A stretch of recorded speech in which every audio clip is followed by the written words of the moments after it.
Saxoclone, c'est un groupe. Alors, on a commencé, on a fait notre premier concert il y a, je pense, 20 ans. Pascal, qui est le pianiste, et Gino, qui est le deuxième saxophoniste. On était profs dans une école de musique et on avait décidé de faire une audition un peu spéciale parce que c'était une audition où nous on se rassemblait, piano et saxophone. L'ADN de Saxoclone, c'était de se ressembler au maximum et qu'on puisse à un moment fermer les yeux, de se dire qui joue quoi en fait. Est-ce que c'est Gino qui joue la première partie? Est-ce que c'est Fred qui joue la deuxième partie? On ne sait plus trop en fait.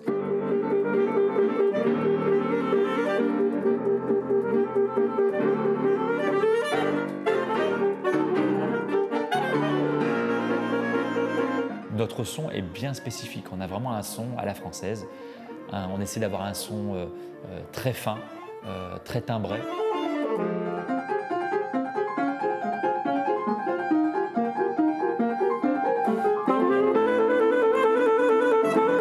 On s'est retrouvés au bout de 10 ans, où moi je les ai rappelés en disant « Écoutez les gars, on reprend Saxoclone ».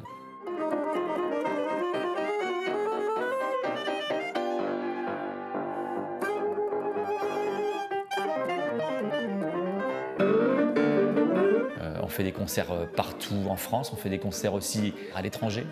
Et c'est extraordinaire en fait.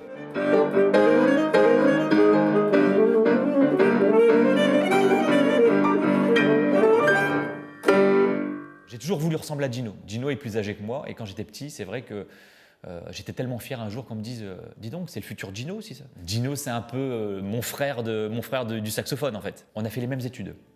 On a les mêmes diplômes en saxophone. On se connaît aussi tellement dans le jeu. Je sais ce qu'il va faire, je sais comment il va respirer. Je connais son son par cœur. Et lui, c'est réciproque. Il me connaît aussi par cœur. C'est quoi c'est un mi bémol? Non, je suis sûr que tu fais un mi bécart. Mi bémol! Ah voilà! Ah bah c'est très moche. Si tu connais la personne par cœur, tu peux l'imiter. Et là, nous, on se connaît vraiment par cœur. Et donc de ce fait-là, en fait, j'ai son son dans mon oreille et il y a mon son dans son oreille.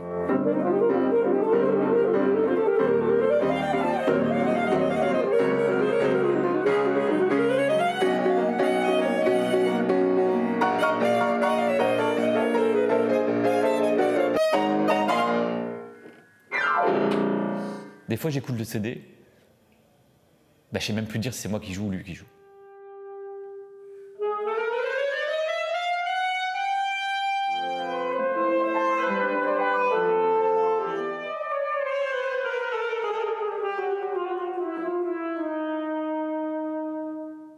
Je suis professeur ici au Conservatoire de Lille. Je suis aussi professeur dans une école de musique, à Lincel. Il y a des élèves qui ont envie de faire des concours et d'autres pas du tout.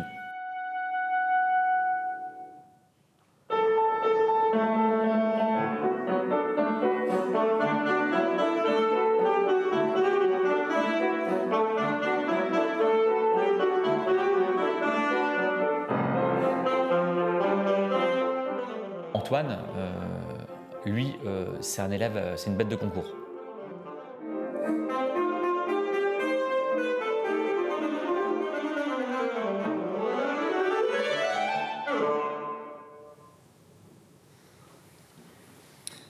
Ok, fais attention, tu as tendance à presser dans pas mal de choses. Ouais. Tu presses.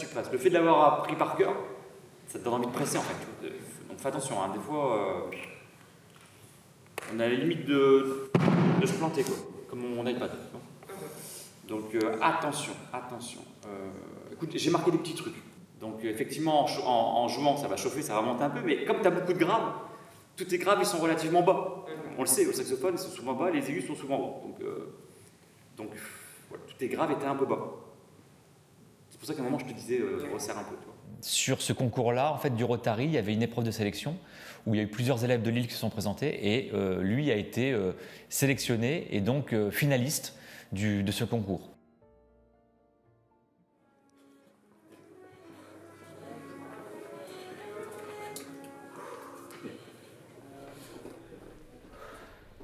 Déstress. Il n'y a personne. Il n'y a pas grand monde. C'est vrai.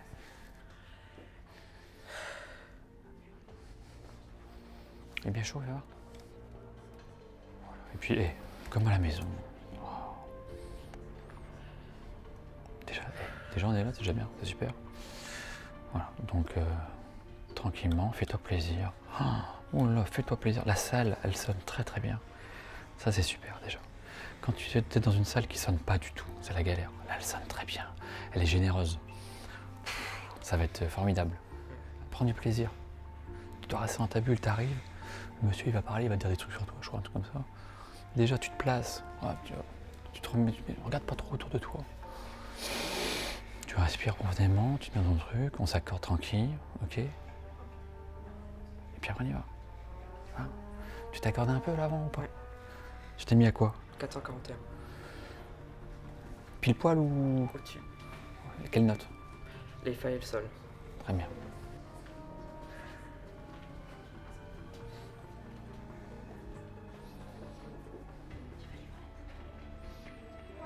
Des fois, tu sais, le fait de jouer un rôle, d'être calme, des fois tu l'es. Allez.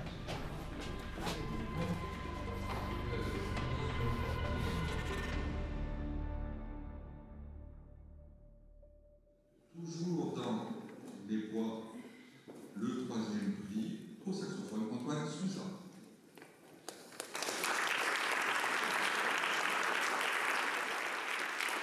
J'ai été un petit peu triste parce que on est toujours en train de soutenir son élève. On voudrait le meilleur pour son élève. Il avait vraiment une chance d'être le premier. Les détails font que des fois, la vie, on se fait dépasser. Mais on se fait dépasser sur ce concours-là, mais sur le prochain concours, on se fera peut-être pas dépasser et puis ça sera peut-être lui qui dépassera.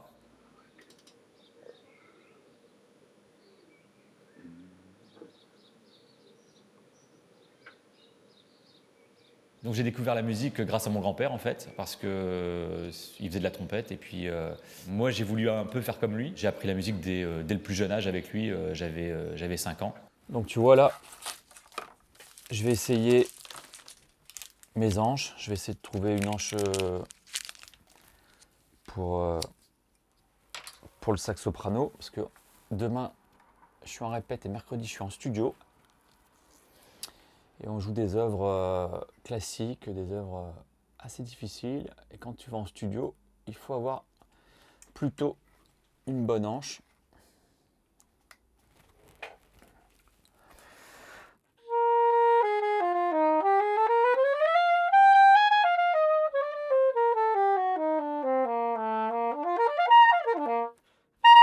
Tu vois, celle-là, elle est pas mal.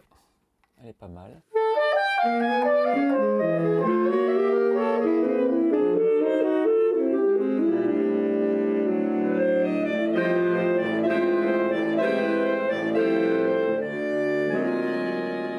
C'était dommage de ne pas avoir un ensemble dans les Hauts-de-France qui regroupait des professeurs incroyables. Donc on s'est dit, allez, banco, on essaie de monter un ensemble de saxophones. On a fondé en fait l'ensemble des saxophonistes des Hauts-de-France, le SHF.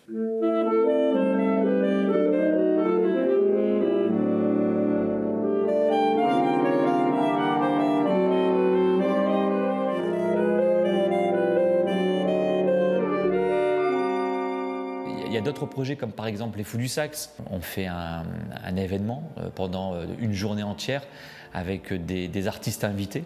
On essaie de rassembler en fait les gens qui prennent des cours dans les écoles de musique, dans les harmonies, avec les professeurs des écoles de musique, des conservatoires. La dernière fois où on était quand même 400 saxophonistes sur scène. La transmission, elle est vraiment importante pour l'éducation des enfants. Je pense que l'émotion, c'est important, d'avoir de l'émotion en fait. Moi, je me souviens, par exemple, que je parlais de mon grand-père tout à l'heure, où j'étais dans la voiture, où il mettait la radio. Il me posait des questions, il me disait « Tiens, dis donc, cette musique-là que tu entends, est-ce que tu peux me donner la pulsation ?» Voilà. Donc, petit déjà, derrière, dans la voiture, j'essayais de trouver une pulsation. Mais au fond, c'était un jeu, en fait, pour moi. Former les enfants, former les grands, les adultes, tout ça, je pense qu'il faut que ça vienne du jeu. Du jeu.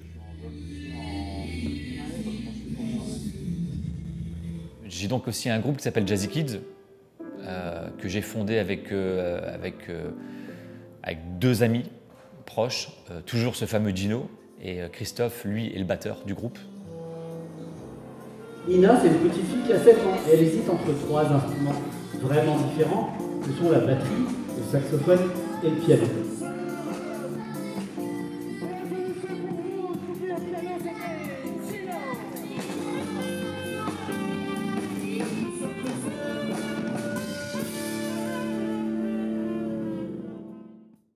On a mis 1 an pour construire ce spectacle. On a fait le dessin animé seul. Après, on est rentré en studio où on a fait toutes les chansons. On a composé les chansons. Une chanson sur le saxophone, une chanson sur la batterie, une chanson sur le piano. C'est vrai qu'il y a beaucoup de projets à côté de tout ce que je fais. Mais lorsqu'on fait de la musique, on est obligé de se donner aux autres, en fait. Des fois, il y a des élèves qui ont besoin de parler. Et ça fait partie aussi de... Enfin, est-ce que ça fait partie de notre rôle ? Moi, je pense que oui. Je pense que oui. Donc, peut-être que je sers à quelque chose, pas qu'en tant que saxophoniste et professeur, mais peut-être que je sers aussi à autre chose sur d'autres points. L'élève trouve une oreille chez le professeur, et puis je suis peut-être ouvert aussi à ça. Moi, j'aime bien aussi de parler de ce qui va, de ce qui ne va pas. On n'est pas des machines, hein. On est humains et avant tout. Hein. Donc on a aussi un rôle particulier avec l'élève. On n'est pas que professeur. Ma vie, j'ai une belle vie en fait. Je vis de ma passion, je transmets ce que j'aime, je joue à côté. C'est un travail, mais c'est d'abord une passion. En fait, c'est même pas une passion, c'est ma vie.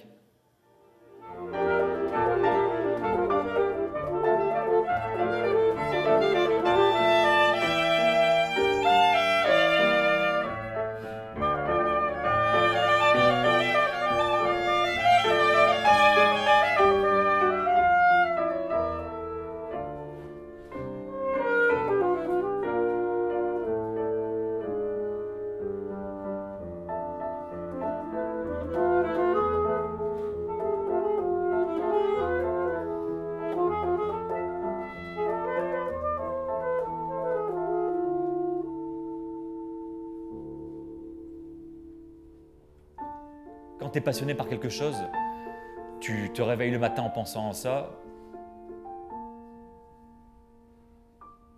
Toute la journée, tu penses à ça, tu vas dormir et tu penses à ça.